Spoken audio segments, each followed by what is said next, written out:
Hey guys welcome to R K study info YouTube channel. 778 PU college ಉಪನ್ಯಾಸಕರ ನೇಮಕಾತಿ ಯಾವಾಗ ಆಗುತ್ತೆ ಅಂತೇಳಿ ಅನೇಕ ವಿದ್ಯಾರ್ಥಿಗಳು ಕೇಳ್ತಾ ಇದ್ರು. ಸೊ ರೀಸೆಂಟ್ ಆಗಿ ನೀವು ನೋಡ್ತಾ ಇರಬಹುದು, ದಿನಾಂಕ ನವೆಂಬರ್ 5 2022ಕ್ಕೆ ಅಫಿಷಿಯಲ್ ಆಗಿ ಟ್ವೀಟ್ ಅನ್ನ ಮಾಡ್ತಾರೆ BC ನಾಗೇಶ್ ಸರ್ ಅವರು, who is the education minister of Karnataka. 778 PU college ಉಪನ್ಯಾಸಕರ ನೇಮಕಾತಿ ಪ್ರಕ್ರಿಯೆಯನ್ನ ನಾವು ಮುಂದೆ ಬರುವಂತ ದಿನಗಳಲ್ಲಿ ಮಾಡ್ತೇವೆ ಅಂತ ಹೇಳಿ. ಸೊ ಹಾಗಾದ್ರೆ ಆಕ್ಚುಲ್ ಆಗಿ ನೋಟಿಫಿಕೇಶನ್ ಯಾವಾಗ ಆಗ್ಬೋದು ಆಯ್ತಾ, ಮುಂದೆ ಬರುವಂತ ದಿನಗಳಂತಂದ್ರೆ ಆಕ್ಚುಲ್ ಆಗಿ ನೋಟಿಫಿಕೇಶನ್ ಯಾವಾಗ ಆಗುತ್ತೆ, ಹಾಗೇನೆ ಎಲಿಜಿಬಿಲಿಟಿ ಕಂಡೀಷನ್ಸ್ ಗಳೇನು, ಏನು ಹೊಸ ಎಜುಕೇಶನ್ ಏನು ಪಾಲಿಸಿ ಮಾಡಿದ್ದಾರೆ, ನ್ಯೂ ಎಜುಕೇಶನ್ ಪಾಲಿಸಿ. ಸೊ ಅದ್ರ ಪ್ರಕಾರ ಏನಾದರೂ ಕ್ವಾಲಿಫಿಕೇಶನ್ ಅಲ್ಲಿ ಚೇಂಜಸ್ ಗಳು ಆಗುತ್ತಾ, ಟೆಟ್ ನೀಡಿದೆನಾ, ಹಾಗೇನೆ ಎಕ್ಸಾಮ್ ಪ್ಯಾಟರ್ನ್ CET ಪ್ಯಾಟರ್ನ್ ಯಾವ ರೀತಿ ಇರುತ್ತೆ, ಅಂಡ್ ಸ್ಯಾಲರಿ ಎಷ್ಟಿರುತ್ತೆ, ಹಾಗೇನೆ ಎವ್ರಿಥಿಂಗ್ ಆಯ್ತಾ. ನಿಮ್ಮ ಏನು ಇತ್ತೀಚೆಗೆ ರಿಸರ್ವೇಶನ್ ಹೈಕ್ ಮಾಡಿದ್ದಾರೆ, SC ST ಕ್ಯಾಟಗರಿಗೆ 2%, ಹಾಗೇನೆ ಈ ST ಕ್ಯಾಟಗರಿಗೆ ಎಷ್ಟು ಮಾಡಿದ್ದಾರೆ, 4% ಹೈಕ್ ನ ಮಾಡಿದ್ದಾರೆ. ಸೊ ಅದ್ರ ಪ್ರಕಾರ ಏನು ರಿಕ್ರೂಟ್ಮೆಂಟ್ ನಡೆಯುತ್ತಾ ಎಲ್ಲವನ್ನ ಈ ಒಂದು ವಿಡಿಯೋದಲ್ಲಿ ನಾವು ಬ್ರೀಫ್ ಆಗಿ ಅರ್ಥ ಮಾಡ್ಕೊಂಬರೋಣ. ನಮ್ಮ ಚಾನಲ್ ನ ಮೊದಲೇ ಬಾರಿಗೆ ನೋಡ್ತಾ ಇದ್ರೆ kindly do subscribe and click the bell icon and get latest updates. Okay madam friends, ನೀವು ನೋಡ್ತಾ ಇರಬಹುದು, this is the previous notification. So first of all ನಾವು ಏನ್ ಮಾಡೋಣ, ಎಲಿಜಿಬಿಲಿಟಿ ಕಂಡೀಷನ್ಸ್ ನ ಅರ್ಥ ಮಾಡ್ಕೊಂಬರೋಣ ಆಯ್ತಾ. ಏಜ್ ಎಷ್ಟಿರಬೇಕು, ಹಾಗೇನೆ ಎಜುಕೇಶನ್ ಕ್ವಾಲಿಫಿಕೇಶನ್ ಎಷ್ಟಿರಬೇಕು ಅಂತ ಹೇಳಿ ನೋಡಿ. ನೀವು ಅರ್ಜಿ ಸಲ್ಲಿಸಬೇಕಂತಂದ್ರೆ ಮಿನಿಮಮ್ 21 ಇಯರ್ಸ್ ಅಬೌವ್ ಇರಬೇಕಾಗುತ್ತೆ ನಿಮ್ಮ ಏಜ್. ಹಾಗೆ SC ST ಕ್ಯಾಟಗರಿ 1 ವಿದ್ಯಾರ್ಥಿಗಳಾಗಿದ್ರೆ 45 ಇಯರ್ಸ್ ವರೆಗೂ ನೀವು ಅರ್ಜಿಯನ್ನ ಹಾಕ್ಬೋದು ಆಯ್ತಾ. ಹಾಗೇನೆ OBC ವಿದ್ಯಾರ್ಥಿಗಳು ಕ್ಯಾಟಗರಿ 1 ಬಿಟ್ಟು ಉಳಿದಂತಹ ಏನು OBC ಕ್ಯಾಂಡಿಡೇಟ್ಗಳಿದ್ದೀರಾ 43 ಇಯರ್ಸ್ ವರೆಗೂ ನೀವು ಅರ್ಜಿಯನ್ನು ಹಾಕ್ಬೋದು. ಹಾಗೇನೆ ಜನರಲ್ ಮೆರಿಟ್ ನ ವಿದ್ಯಾರ್ಥಿಗಳಾಗಿದ್ರೆ 40 ಏಜ್ ವರೆಗೂ ನೀವು ಅರ್ಜಿಯನ್ನ ಹಾಕ್ಬೋದಾಗಿದೆ. ಹಾಗೇನೆ ನೋಡಿ, ಎಜುಕೇಶನ್ ಕ್ವಾಲಿಫಿಕೇಶನ್ ನ ನೋಡೋದಾದ್ರೆ ಏನಾಗಿರ್ಬೇಕು ಅಂತ ಇದೆ, ನೀವು ಮಿನಿಮಮ್ ಪೋಸ್ಟ್ ಗ್ರಾಜುಯೇಷನ್ ನ ಓದಿರಬೇಕು. ಜೊತೆಗೆ ಏನ್ ಮಾಡಿರ್ಬೇಕು, ಅಭ್ಯರ್ಥಿಯು B.Ed ಆಯ್ತಾ, B.Ed ಅನ್ನ ಓದಿರ್ಲೇಬೇಕಾಗುತ್ತೆ ಆಯ್ತಾ. One should have PG along with B.Ed ಆಯ್ತಾ. B.Ed ಜೊತೆಗೆ PG ಯನ್ನ ಹೊಂದಿರಲೇಬೇಕಾಗುತ್ತೆ, ಸರಿನಾ. ಸೊ ಹಾಗಾಗಿ ಸ್ಯಾಲರಿ ಎಷ್ಟಿರುತ್ತೆ ಅಂತ ನೋಡೋದಾದ್ರೆ ಆಯ್ತಾ, ಸ್ಯಾಲರಿ ಎಷ್ಟಿರುತ್ತೆ ಅಂತ ನೋಡೋದಾದ್ರೆ ನಿಮಗೆ ಬೇಸಿಕ್ ಸ್ಯಾಲರಿ ಎಷ್ಟಿರುತ್ತೆ, 43,200 ಅಥವಾ 100 ಇಂದ ಸ್ಟಾರ್ಟ್ ಆಗುತ್ತೆ. 43,100 ಅಥವಾ 200 ಇಂದ ಸ್ಟಾರ್ಟ್ ಆಗುತ್ತೆ. ಅಪ್ ಟು ನಿಮಗೆ ಎಷ್ಟು ಸಿಗುತ್ತೆ ಅಂತ ನೋಡೋದಾದ್ರೆ 83,000 ವರೆಗೂ ನಿಮಗೆ ಸ್ಯಾಲರಿ ಸಿಗುತ್ತೆ ಮೈ ಡಿಯರ್ ಆಸ್ಪಿರೆಂಟ್ಸ್. ಆಸ್ ನಿಮ್ಮ ಎಕ್ಸ್ಪೀರಿಯನ್ಸ್ ಆಗ್ತಾ ಹೋದಂಗೆಲ್ಲ ಅಪ್ ಟು ನಿಮಗೆ ಏನಾಗುತ್ತೆ 83,000 ರೂಪಾಯಿಗೂ ನಿಮಗೆ ಅದರಷ್ಟು ಸ್ಯಾಲರಿ ಸಿಗುತ್ತೆ. ಅಂಡ್ ಇದೊಂದು ಒಳ್ಳೆಯ ಪೋಸ್ಟ್ ಆಗಿರುತ್ತೆ, ಗ್ರೂಪ್ B ಪೋಸ್ಟ್ ಆಗಿರುತ್ತೆ ಆಯ್ತಾ. ನಮ್ಮ ಕರ್ನಾಟಕ ಸರ್ಕಾರದಲ್ಲಿ group A, group B, group C ಅಂತೇನು ಹುದ್ದೆಗಳಿದಾವೆ. So it belongs to the group B ಹುದ್ದೆ ಆಗಿರುತ್ತೆ. ಸೊ ಹಾಗಾಗಿ it's a great post. So ಯಾರ್ಯಾರು B.Ed ಹಾಗೆ PG ಅನ್ನು ಮುಗಿಸ್ಕೊಂಡಿದ್ದೀರಾ, it is a golden opportunity. So ಹಾಗಾದ್ರೆ ಈ ವರ್ಷದ ಒಂದು ನೋಟಿಫಿಕೇಶನ್ ಯಾವ್ಯಾವ ವಿಷಯಗಳಲ್ಲಿ ಆಗುತ್ತೆ ಅಂತ ನೋಡೋದಾದ್ರೆ, ಕನ್ನಡ 100 ಪೋಸ್ಟ್ ಇದಾವೆ, ಇಂಗ್ಲಿಷ್ 120 ಪೋಸ್ಟ್ ಇದಾವೆ, ಇತಿಹಾಸ history 120 post are there, economics 180 post, geography 20 post are there, commerce 80 post, ಹಾಗೇನೆ ಸೋಷಿಯಾಲಜಿ 75 ಪೋಸ್ಟ್ ಇದೆ, ಪೊಲಿಟಿಕಲ್ ಸೈನ್ಸ್ 75 ಪೋಸ್ಟ್ ಇದೆ, ಸೈಕಾಲಜಿ 2 ಪೋಸ್ಟ್ ಆರ್ ದೇರ್, ಹಾಗೆ ಕಂಪ್ಯೂಟರ್ ಸೈನ್ಸ್ 6 ಪೋಸ್ಟ್ ಇದೆ. ಸೊ ಹೀಗಾಗಿ ಟೋಟಲ್ ಆಗಿ ಎಷ್ಟು ಪೋಸ್ಟ್, 778 ಪೋಸ್ಟ್ಗೆ 2022-23ನೇ ಸಾಲಿನಲ್ಲಿ ನಾವೇನ್ ಮಾಡ್ತೇವೆ, ನೋಟಿಫಿಕೇಶನ್ ಮಾಡ್ತಾ ಇದ್ದೇವೆ ಅಂತೇಳಿ ಹೇಳ್ತಾ ಇದ್ದಾರೆ. ಸೊ ಹಾಗಾದ್ರೆ ಯಾವಾಗ ನೋಟಿಫಿಕೇಶನ್ ಆಗ್ಬೋದು ಅಂತ ನೋಡೋದಾದ್ರೆ ಇದೇ ತಿಂಗಳಲ್ಲಿ ಆಯ್ತಾ, ಇದೇ ತಿಂಗಳ ಎಂಡ್ ನಲ್ಲಿ ಏನಾಗುತ್ತೆ, ನವೆಂಬರ್ ಎಂಡ್ ನಲ್ಲಿ ಈ 778ಕ್ಕೂ ಏನು ವೇಕೆನ್ಸೀಸ್ ಗಳಿದಾವೆ, ಈ ಎಲ್ಲಾ ವೇಕೆನ್ಸೀಸ್ ಗಳಿಗೆ ಖಂಡಿತ KEA ಕಡೆಯಿಂದ, ಕರ್ನಾಟಕ ಎಕ್ಸಾಮಿನೇಷನ್ ಅಥಾರಿಟಿ ಕಡೆಯಿಂದ, ನೀವು ನೋಡ್ತಾ ಇರಬಹುದು ಕರ್ನಾಟಕ ಎಕ್ಸಾಮಿನೇಷನ್ ಅಥಾರಿಟಿ ಮಲ್ಲೇಶ್ವರಂ ಬ್ಯಾಂಗ್ಳೂರ್ ಏನು ಹೆಡ್ ಆಫೀಸ್ ಇದೆ. ಸೊ ಅಲ್ಲಿಂದ ನೋಟಿಫಿಕೇಶನ್ ಆಗುತ್ತೆ. ಕಂಪ್ಲೀಟ್ಲಿ ಇದು ಆನ್ಲೈನ್ ಪ್ರೊಸೀಜರ್ ಆಗಿರುತ್ತೆ ಮೈ ಡಿಯರ್ ಫ್ರೆಂಡ್ಸ್, ಸರಿನಾ. ಸೊ ಹಾಗಾದ್ರೆ ನೋಟಿಫಿಕೇಶನ್ ಬಗ್ಗೆ ಗೊತ್ತಾಯ್ತು ನಿಮಗೆ. ಒಂದು ಏಜ್ ಆಗಿರ್ಬೋದು, ಎಜುಕೇಶನ್ ಕ್ವಾಲಿಫಿಕೇಶನ್ ಆಗಿರ್ಬೋದು. ಹಾಗಾದ್ರೆ ಇದರ ಒಂದು CET ಯಾವ ತರ ಇರುತ್ತೆ ಅಂತ ಅರ್ಥ ಮಾಡ್ಕೊಂಬರೋಣ. ನೋಡಿ ಮೈ ಡಿಯರ್ ಫ್ರೆಂಡ್ಸ್, ಟೋಟಲ್ ಆಗಿ ನಿಮಗೆ 3 ಪೇಪರ್ಗಳನ್ನ ನೀವು ಬರಿಬೇಕಾಗಿರುತ್ತೆ, ಸರಿನಾ. ಟೋಟಲ್ ಆಗಿ ನೀವು 3 ಪೇಪರ್ಗಳನ್ನ ಬರಿಬೇಕಾಗಿರುತ್ತೆ. ಸೊ ಇಲ್ಲಿ ನೀವು ನೋಡ್ತಾ ಇರ್ಬೋದು, ಎಲ್ಲ ಅಭ್ಯರ್ಥಿಗಳು ಕರ್ನಾಟಕ ಪರೀಕ್ಷಾ ಪ್ರಾಧಿಕಾರ ನಡೆಸುವಂತಹ ಏನು ಕಾಂಪಿಟೇಟಿವ್ ಎಕ್ಸಾಮ್ ಇದೆ ಅದಕ್ಕೆ ಕಡ್ಡಾಯವಾಗಿ ಹಾಜರಾಗಬೇಕು ಅಂತ ಹೇಳಿ ಸೂಚನೆಯನ್ನ ನೀಡಿದ್ದಾರೆ. ಅಫ್ಕೋರ್ಸ್ ಹಾಜರಾಗ್ಲೇಬೇಕು. ಓಕೆ ಮೇಡಮ್ ಫ್ರೆಂಡ್ಸ್, ಹಾಗಾದ್ರೆ CET ಆಯ್ತಾ, ಕಾಮನ್ ಎಂಟ್ರೆನ್ಸ್ ಟೆಸ್ಟ್ ಯಾವ ತರ ಇರುತ್ತೆ ಅಂತ ನೋಡೋದಾದ್ರೆ ಟೋಟಲ್ ಆಗಿ 3 ಪೇಪರ್ಗಳನ್ನ ನೀವು ಬರೀಬೇಕಾಗುತ್ತೆ ಮೈ ಡಿಯರ್ ಫ್ರೆಂಡ್ಸ್ ಆಯ್ತಾ. ಸೊ 3ರಲ್ಲಿ ಫಸ್ಟ್ ಒನ್ ಯಾವುದು ಅಂತ ನೋಡೋದಾದ್ರೆ ಕನ್ನಡ ಆಯ್ತಾ, ಕಂಪಲ್ಸರಿ ಕನ್ನಡ ಪೇಪರ್. 150 ಮಾರ್ಕ್ಸ್ ಇಂದು ಒಂದು ಕನ್ನಡ ಪೇಪರ್ನ ಎಕ್ಸಾಮ್ನ ಕಂಡಕ್ಟ್ ಮಾಡ್ತಾರೆ. 3 ಅವರ್ಸ್ ನಿಮಗೆ ಟೈಮ್ ಕೊಟ್ಟಿರ್ತಾರೆ. ಇದು SSLC ಲೆವೆಲ್ನ ಪೇಪರ್ ಆಗಿರುತ್ತೆ ಆಯ್ತಾ. SSLC ಲೆವೆಲ್ ಅಂದ್ರೆ ಏನು, ಅಪ್ ಟು SSLC ಅವರೆಗೆ ನೀವೇನೇನು ಓದಿರ್ತೀರಾ ಕನ್ನಡದಲ್ಲಿ, ಲೈಕ್ ಗ್ರಾಮರ್ ಇರ್ಬೋದು, ಕನ್ನಡವನ್ನ ನಾವು ಏನು ಕಾಮನ್ ಭಾಷೆಯಲ್ಲಿ, ನಾರ್ಮಲ್ ಭಾಷೆಯಲ್ಲಿ ಯಾವ ತರ ನೀವು ಅರ್ಥ ಮಾಡ್ಕೊಂತೀರಾ, ಅದನ್ನ ಯಾವ ತರ ಬಳಸ್ತೀರಾ ಅನ್ನೋದ್ರ ಮೇಲೆ ಬಹಳ ಸಿಂಪಲ್ ಆಗಿರುವಂತ ಕ್ವಶನ್ ಪೇಪರ್ನ ಕೇಳಿರ್ತಾರೆ.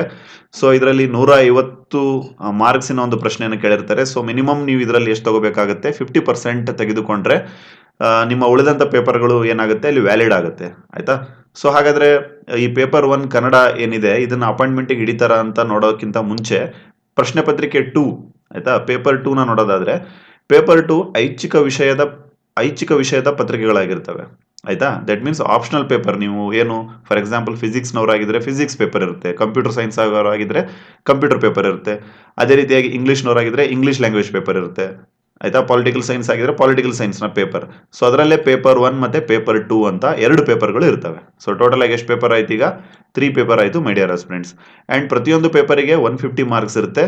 ಸೊ ಟೋಟಲ್ ಆಗಿ ಎಷ್ಟು 450 ಮಾರ್ಕ್ಸ್ ನ ಒಂದು ಎಕ್ಸಾಮ್ಸ್ ನಿಮಗೆ ನಡೆಯುತ್ತೆ. ಸರಿನಾ. ಸೊ ಪ್ರತಿ ಪತ್ರಿಕೆಗೆ 3 ಅವರ್ಸ್ಗಳ ಟೈಮಿಂಗ್ ನಿಮಗೆ ಕೊಟ್ಟಿರ್ತಾರೆ. ಕಡ್ಡಾಯ ಕನ್ನಡ ಇರ್ಬೋದು, ಕಂಪಲ್ಸರಿ ಪೇಪರ್ಸ್ಗಳು ಇರ್ಬೋದು. ಸರಿನಾ. ಸೊ ಹಾಗಾದ್ರೆ ಏನು ಡಿಸ್ಕ್ರಿಪ್ಟಿವ್ ಇರುತ್ತಾ ಅಂತ ನೋಡೋದಾದ್ರೆ, ಅಂದ್ರೆ ವಿವರಣಾತ್ಮಕ ಪೇಪರ್ ಇದೆನಾ ಅಂತ ನೋಡೋದಾದ್ರೆ ಖಂಡಿತ ಇಲ್ಲ. ಎಲ್ಲವೂ ಏನ್ ಮಾಡಿರುತ್ತೆ, ಟಿಕ್ ಮಾಡುವಂತ ಪೇಪರ್ಗಳೇ ಆಗಿರ್ತವೆ. ಆಯ್ತಾ. ಇನ್ಕ್ಲೂಡಿಂಗ್ ಏನ್ ಕಡ್ಡಾಯ ಕನ್ನಡ ಪ್ರಶ್ನೆ ಪತ್ರಿಕೆ ಇದೆ ಎಲ್ಲವೂ ಏನಾಗಿರುತ್ತೆ, ಒಂದು ಮಲ್ಟಿಪಲ್ ಚಾಯ್ಸ್ ಪೇಪರ್ ಆಗಿರುತ್ತೆ.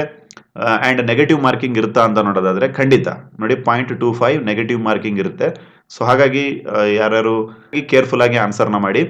ಹಾಗೇನೆ ಮಾಡಿರೋ ಫ್ರೆಂಡ್ಸ್ ಕನ್ನಡ ಮತ್ತು ಬೇರೆ ಬೇರೆ ಏನು ಕನ್ನಡ ಮತ್ತು ಇಂಗ್ಲಿಷ್ ಲ್ಯಾಂಗ್ವೇಜ್ ಅಲ್ಲಿ ನಿಮಗೆ ಕ್ವಶನ್ ಪೇಪರ್ನ ಕೊಡಲಾಗಿರುತ್ತೆ. ಹಾಗೇನೆ ಮಾಡಿರೋ ಫ್ರೆಂಡ್ಸ್ ಸ್ನಾತಕೋತ್ತರ ಪದವಿಯಲ್ಲಿ ಪಡೆದಿರುವಂತಹ ಏನು ಅಂಕಗಳೇನಿದಾವೆ ಅದನ್ನ ಕನ್ಸಿಡರ್ ಮಾಡ್ತಾರ ಅಂತ ನೋಡೋದಾದ್ರೆ ಯಾವುದೇ ಕಾರಣಕ್ಕೂ ಏನ್ ಮಾಡಲ್ಲ, ಪಿ ಜಿಯ ಮಾರ್ಕ್ಸ್ ಅನ್ನ ಅವರು ಕನ್ಸಿಡರ್ ಮಾಡಲ್ಲ. ಬಟ್ ಪಿ ಜಿಯಲ್ಲಿ ಮಿನಿಮಮ್ ಎಷ್ಟು ಇರಬೇಕಾಗುತ್ತೆ ನಿಮಗೆ, 55%ಗಿಂತಲೂ ಜಾಸ್ತಿ ನಿಮಗೆ ಇರಲೇಬೇಕಾಗುತ್ತೆ. ಮಿನಿಮಮ್ 55% ಇರಬೇಕು. ಅಬೌವ್ ಇದ್ರೆ ಓಕೆ, ಬಟ್ ಮಿನಿಮಮ್ 55% ಇರಬೇಕು, ಇನ್ಕ್ಲೂಡಿಂಗ್ SC ST ಕ್ಯಾಟಗರಿ. ಸರಿನಾ. ಹಾಗೇನೆ ನೋಡಿ ಐಚ್ಛಿಕ ವಿಷಯ ಈ ಆಪ್ಷನಲ್ ಪೇಪರ್ದು ಏನು ಸಿಲೆಬಸ್ ಇದೆ KA ವೆಬ್ಸೈಟ್ ನಲ್ಲಿ ಹಾಕಿದೀವಿ ಅಂತೇಳಿ ಹೇಳಿದ್ದಾರೆ. ಆಯ್ತಾ. ಆಪ್ಷನಲ್ ಪೇಪರ್ದು ಪ್ರತಿಯೊಂದು ಸಬ್ಜೆಕ್ಟ್ದು ಆಪ್ಷನಲ್ ಪೇಪರ್ನ ಒಂದು ಸಿಲೆಬಸ್ನ ಏನು ವೆಬ್ಸೈಟ್ ಅಲ್ಲಿ ಕೊಟ್ಟಿದ್ದಾರೆ. ನಮ್ಮ ಅಫಿಷಿಯಲ್ ಟೆಲಿಗ್ರಾಮ್ ನಲ್ಲಿ KA ವೆಬ್ಸೈಟ್ ನ ಲಿಂಕ್ ನ ಅಲ್ಲಿ ಶೇರ್ ಮಾಡಿರ್ತೇವೆ. ಅಫಿಷಿಯಲ್ ಟೆಲಿಗ್ರಾಮ್ ನ ಲಿಂಕ್ ಅನ್ನ ಇದೇ ವಿಡಿಯೋದ ಕಾಮೆಂಟ್ ಸೆಕ್ಷನ್ ಹಾಗೆ ಡಿಸ್ಕ್ರಿಪ್ಷನ್ ಬಾಕ್ಸ್ ಅಲ್ಲಿ ಹಾಕಿರ್ತೇವೆ. ಕ್ಲಿಕ್ ಮಾಡೋದ್ರ ಮೂಲಕ ಈ ವೆಬ್ಸೈಟ್ ಗೆ ರೀಚ್ ಆಗ್ಬಿಟ್ಟು ನೀವೇನ್ ಮಾಡಬಹುದು, ಅಫಿಷಿಯಲ್ ಸಿಲೆಬಸ್ ಏನಿದೆ ನಿಮ್ಮ ಸಬ್ಜೆಕ್ಟ್ದು ಅದನ್ನ ನೀವು ಡೌನ್ಲೋಡ್ ಮಾಡ್ಕೊಂಡು ಓದಬಹುದಾಗಿದೆ ಮೈ ಡಿಯರ್ ಫ್ರೆಂಡ್ಸ್. ಸರಿನಾ. ಹಾಗೇನೆ ಇಲ್ಲಿ ಹೇಳ್ತಾ ಇದ್ದಾರೆ ನೋಡಿ, 1ನೇ ಪತ್ರಿಕೆ ಏನು ಕಡ್ಡಾಯ ಕನ್ನಡ ಪತ್ರಿಕೆ ಇದೆ, ಸೊ ಅದು ಎಲಿಜಿಬಿಲಿಟಿ ಆಗಿದ್ದು. ಆಯ್ತಾ. ಅದರಲ್ಲಿ ಮಿನಿಮಮ್ ಎಲಿಜಿಬಿಲಿಟಿ ನೀವು ತೆಗೆದುಕೊಳ್ಳೇಬೇಕಾಗುತ್ತೆ. 50 ಮಾರ್ಕ್ಸ್ ಮಿನಿಮಮ್ 50 ಮಾರ್ಕ್ಸ್ ಗಳಿಸಿದವರು ಮಾತ್ರ ಏನ್ ಮಾಡ್ತಾರೆ, ಬೇರೆ ಏನು ಅಪಾಯಿಂಟ್ಮೆಂಟ್ ಬೇರೆ ಏನು ಪೇಪರ್ಸ್ಗಳಿದಾವೆ, ಪೇಪರ್ 2 ಆಗಿರ್ಬೋದು, ಪೇಪರ್ 3 ಆಗಿರ್ಬೋದು, ಅದಕ್ಕೆ ಅರ್ಹತೆಯನ್ನು ಗಳಿಸ್ತಾರೆ. ಅಂದ್ರೆ ಫಸ್ಟ್ ನಿಮ್ದು ಯಾವುದು ಚೆಕ್ ಆಗುತ್ತೆ ಅಲ್ಲಿ, ಪೇಪರ್ 1 ಚೆಕ್ ಆಗುತ್ತೆ ಕಡ್ಡಾಯ ಕನ್ನಡ. ಸರಿನಾ. ಸೊ ಅದರಲ್ಲಿ 50 ಮಾರ್ಕ್ಸ್ಗಿಂತಲೂ ಜಾಸ್ತಿ ಯಾರು ತೆಗೆದುಕೊಂಡಿರ್ತಾರೆ ಅಂತವ್ರನ್ನ ಮಾತ್ರ ಏನ್ ಮಾಡ್ತಾರೆ, ಅಪಾಯಿಂಟ್ಮೆಂಟ್ ಅನ್ನ ಕನ್ಸಿಡರ್ ಮಾಡ್ತಾರೆ. So getting 50 marks is a compulsory in ಕಡ್ಡಾಯ ಕನ್ನಡ ಪ್ರಶ್ನೆ ಪತ್ರಿಕೆ ಅಥವಾ ಕಂಪಲ್ಸರಿ ಕನ್ನಡ ಪೇಪರ್. ಅಂಡ್ ಈ ಕಡ್ಡಾಯ ಕನ್ನಡ ಪರೀಕ್ಷೆಗಳ ಅಂಕವನ್ನ ಮೆರಿಟ್ ಪಟ್ಟಿಗೆ ನಿರ್ಧಾರ ಮಾಡುವುದಿಲ್ಲ, ಪರಿಗಣಿಸುವುದಿಲ್ಲ. ಹೌದು. ಸರಿನಾ. ಕಡ್ಡಾಯ ಕನ್ನಡ ಪರೀಕ್ಷೆಯಲ್ಲಿ ನೀವೇನು ಮಾರ್ಕ್ಸ್ ತೆಗೆದುಕೊಂಡಿರ್ತೀರ ಅದನ್ನ ಯಾವುದೇ ಕಾರಣಕ್ಕೂ ಏನ್ ಮಾಡೋದಿಲ್ಲ, ಮೆರಿಟ್ಗೆ, ಆಯ್ತಾ, ಮೆರಿಟ್ಗೆ ಕನ್ಸಿಡರ್ ಮಾಡೋದಿಲ್ಲ. ಕಡ್ಡಾಯ ಕನ್ನಡ ಪ್ರಶ್ನೆ ಪತ್ರಿಕೆ SSLC ಲೆವೆಲ್ ಆಗಿರುತ್ತೆ ಮೈ ಡಿಯರ್ ಫ್ರೆಂಡ್ಸ್. ನಾವು ಆಲ್ರೆಡಿ ಡಿಸ್ಕಸ್ ಮಾಡಿದ್ದೇವೆ. ಹಾಗೇನೆ ಪ್ರಶ್ನೆ ಪತ್ರಿಕೆ 2 ಏನಾಗಿರುತ್ತೆ, ನಿಮ್ಮ PG ಲೆವೆಲ್ನ ಪ್ರಶ್ನೆ ಪತ್ರಿಕೆ ಆಗಿರುತ್ತೆ. ಸರಿನಾ. ನಿಮ್ಮ ಡಿಗ್ರಿಯಿಂದ ಹಿಡ್ಕೊಂಡು ಅಪ್ ಟು PG ಅವರೆಗೆ ನೀವೇನು ಆ ಸಬ್ಜೆಕ್ಟ್ ಅಲ್ಲಿ ಏನು ಪ್ರೊಫಿಷಿಯನ್ಸಿ ಇದೆ, ನಿಮಗೆ ಪ್ರಬುದ್ಧತೆ ಇದೆ, ಸೊ ಅದ್ರ ಮೇಲೆ ಪ್ರಶ್ನೆಗಳನ್ನು ಕೇಳಿರ್ತಾರೆ. ಸೊ ನಮ್ಮ ಯೂಟ್ಯೂಬ್ ಚಾನಲ್ ನಲ್ಲಿ ಪ್ರತಿಯೊಂದು ಸಬ್ಜೆಕ್ಟ್ಸ್ ನ ಒಂದು ಸಿಲೆಬಸ್ ಯಾವ ರೀತಿ ಇರುತ್ತೆ, ಹಾಗೇನೆ ಪ್ರೀವಿಯಸ್ ಇಯರ್ ಕ್ವಶನ್ ಪೇಪರ್ಗಳನ್ನ ಸಾಲ್ವ್ ಮಾಡುವಂತ ಕೆಲಸವನ್ನ ಮಾಡ್ತಾ ಇರ್ತೇವೆ. ಸೊ ಹಾಗಾಗಿ ಇನ್ನು ಯಾರು ಚಾನಲ್ನ ಸಬ್ಸ್ಕ್ರೈಬ್ ಮಾಡದೆ ನೋಡ್ತಾ ಇದ್ದೀರಾ, kindly do subscribe. And crash course ನ ನಡೆಸ್ತಾ ಇದ್ದೇವೆ. ಆಯ್ತಾ. ಈ ವರ್ಷದ PU ಲೆಕ್ಚರರ್ ಆಗೋದಕ್ಕೆ ಕ್ರ್ಯಾಶ್ ಕೋರ್ಸ್ ಲಭ್ಯ ಇರುತ್ತೆ. ಸದ್ಯಕ್ಕೆ ಇಂಗ್ಲಿಷ್ ನಲ್ಲಿ ನಾವು ಸ್ಟಾರ್ಟ್ ಮಾಡ್ತಾ ಇದ್ದೇವೆ. ಯಾರ್ಯಾರಿಗೆ ಆಸಕ್ತಿ ಇದೆ, ಆಯ್ತಾ, ಯಾರ್ಯಾರ ಆಸಕ್ತಿ ಇದೆ, ಸೊ ನಿಮ್ಮ ಒಂದು ಆಯ್ತಾ, ನಿಮ್ಮ ಒಂದು ಏನ್ ಆಸಕ್ತಿ ಇದೆ ಕಾಮೆಂಟ್ ಸೆಕ್ಷನ್ ಅಲ್ಲಿ ಮೆನ್ಷನ್ ಮಾಡಿ, ಅವರಿಗೆ ನಾವೆಲ್ಲ ಡೀಟೇಲ್ ಗಳನ್ನ ಕಳಿಸ್ಕೊಡ್ತೇವೆ. ಸೊ ನೀವು ಮೊದಲ ಅಟೆಂಪ್ಟ್ ನಲ್ಲಿ, ನಿಮ್ಮ ಫಸ್ಟ್ ಅಟೆಂಪ್ಟ್ ನಲ್ಲಿನೇ ನೀವೇನ್ ಮಾಡಬಹುದು, PU ಲೆಕ್ಚರರ್ ಆಗ್ಬಹುದು. ಆಯ್ತಾ. ಸೊ ಹಾಗಾಗಿ ಆ ಒಂದು ಕ್ರ್ಯಾಶ್ ಕೋರ್ಸ್ ನ ನೀವು ಸರಿಯಾಗಿ ಯೂಸ್ ಮಾಡ್ಕೊಳ್ಳಿ. ಕ್ರ್ಯಾಶ್ ಕೋರ್ಸ್ ನ ಡೀಟೇಲ್ ಅನ್ನ ಯಾರ್ಯಾರು ಕಮೆಂಟ್ ಮಾಡ್ತಾರೆ ಅವರಿಗೆಲ್ಲ ಕಳಿಸ್ಕೊಡ್ತೇವೆ. ಸರಿನಾ. ಹಾಗೇನೆ ಇಲ್ಲಿ ಹೇಳ್ತಾ ಇದ್ದಾರೆ ವಿಷಯಗಳ ವಿವರ ಆಗಿರ್ಬೋದು, ಸಮಾನಾಂತರ ಶಿಕ್ಷಣ ಅರ್ಹತೆ ಅಂತಂದ್ರೆ ಈಕ್ವಲೆನ್ಸಿ ಸಬ್ಜೆಕ್ಟ್ಸ್ ಗಳ ಒಂದು ಲಿಸ್ಟ್ ಅನ್ನ KA ವೆಬ್ಸೈಟ್ ನಲ್ಲಿ ನಾವು ಆಲ್ರೆಡಿ ಅಪ್ಲೋಡ್ ಮಾಡಿದ್ದೇವೆ ಅಂತೇಳಿ ಹೇಳಿದ್ದಾರೆ. ಸೊ ಅದೇನೇ ಇರಲಿ ಮೈ ಡಿಯರ್ ಫ್ರೆಂಡ್ಸ್ ಅಂತೆ. ಸೊ ಇದಕ್ಕೆ ಸಂಬಂಧಪಟ್ಟಂತೆ ನಿಮಗೆ ಏನಾದರೂ ಡೌಟ್ಗಳಿದ್ರೆ you can ask me in our comment section. And very importantly ಇತ್ತೀಚೆಗೆ ಏನ್ ಮಾಡಿದ್ದಾರೆ, SC ST ಕೆಟಗರಿಗಳಿಗೆ ಏನು ಮಾಡಿದ್ದಾರೆ, ರಿಸರ್ವೇಷನ್ನ ಹೈಕ್ ಮಾಡಿದ್ದಾರೆ ಗೌರ್ಮೆಂಟ್ ಆಫ್ ಕರ್ನಾಟಕದವರು. ಆಯ್ತಾ, SCಗೆ ಎಷ್ಟು ಮಾಡಿದ್ದಾರೆ ನಿಮಗೆಲ್ಲ ಗೊತ್ತಿದೆ. 15% ಇದ್ದಿದ್ದು ಎಷ್ಟಾಯ್ತು ಈಗ 17% ಆಗಿದೆ SC ಕೆಟಗರಿಗೆ. ಆಯ್ತಾ, ಹಾಗೇನೆ ST ಕೆಟಗರಿಗೆ ಎಷ್ಟು ಪರ್ಸೆಂಟ್ ಆಗಿದೆ, ಮೊದಲೆಲ್ಲ ಬರೀ 3% ಇತ್ತು, ಈಗ ಎಷ್ಟಾಗಿದೆ 3 to 7%, ಅಂದ್ರೆ 4% ಜಾಸ್ತಿ ಮಾಡಿದ್ದಾರೆ. ಸೊ ಇದೇ ಪ್ರಕಾರ ನೋಟಿಫಿಕೇಶನ್ ಆಗುತ್ತಾ ಅಂತ ನೋಡೋದಾದ್ರೆ ಖಂಡಿತ. ಆಯ್ತಾ, ಇದೇ ಪ್ರಕಾರ ನೋಟಿಫಿಕೇಶನ್ ಆಗುತ್ತೆ. ಸೊ ಹಾಗಾಗಿ ಯಾರ್ಯಾರು SC ST ಬಿಲಾಂಗಿಂಗ್ ಇದ್ದೀರಾ, it's a golden opportunity for all of you. ಪೋಸ್ಟ್ಗಳು ಜಾಸ್ತಿ ಇರ್ತವೆ ನಿಮ್ಮ ಒಂದು ಕೆಟಗರಿಗಳಿಗೆ compare to last year. So ಅದೇನೇ ಇರಲಿ, ಈಗಿಂದನೇ ನಿಮ್ಮ ತಯಾರಿಯನ್ನು ನಡೆಸಿ. ಟೋಟಲ್ ಆಗಿ 3 ಪೇಪರ್ಗಳಿರ್ತವೆ, ಕಡ್ಡಾಯ ಕನ್ನಡ, ಹಾಗೆಯೇ ನಿಮ್ಮ ಆಪ್ಷನಲ್ ಪೇಪರ್ನಲ್ಲಿನ 2 ಪೇಪರ್ಗಳು. ಆಯ್ತಾ, ಟೋಟಲ್ ಆಗಿ 3 ಪೇಪರ್ಗಳಿರ್ತವೆ. ನಿಮಗೆಲ್ಲ ಗೊತ್ತಾಯ್ತು. ಪೇಪರ್ 1ನಲ್ಲಿ ಮಿನಿಮಮ್ 50 ಮಾರ್ಕ್ಸ್ ತೆಗೆದುಕೊಳ್ಳೇಬೇಕು. ಪೇಪರ್ 2ನಲ್ಲಿ ನೀವು ಎಷ್ಟು ಮ್ಯಾಕ್ಸಿಮಮ್ ತಗೊಳ್ತೀರ ಅನ್ನೋದ್ರ ಮೇಲೆ ನಿಮ್ಮ ಒಂದು ಅಪಾಯಿಂಟ್ಮೆಂಟ್ ಫಿಕ್ಸ್ ಆಗುತ್ತೆ. ಸೊ ಅದೇನೇ ಇರಲಿ, ಯಾರ್ಯಾರಿಗೆ ಆಸಕ್ತಿ ಇದೆ ಕ್ರ್ಯಾಶ್ ಕೋರ್ಸ್ ಶೀಘ್ರದಲ್ಲೇ ಆರಂಭ ಆಗುತ್ತೆ. ಯಾರ್ಯಾರಿಗೆ ಆಸಕ್ತಿ ಇದೆ, you can join by asking in the comment section. So ಅವರಿಗೆ ನಾವು ಡೀಟೇಲ್ ಅನ್ನು ಕಳಿಸ್ಕೊಡ್ತೇವೆ. ಈ ರೀತಿ ಅನೇಕ ಅಪ್ಡೇಟ್ಗಳನ್ನು ಪಡೆಯಲು ನಮ್ಮ ಚಾನಲ್ನ ಸಬ್ಸ್ಕ್ರೈಬ್ ಮಾಡಿ. Thank you for listening. As always, God bless you all.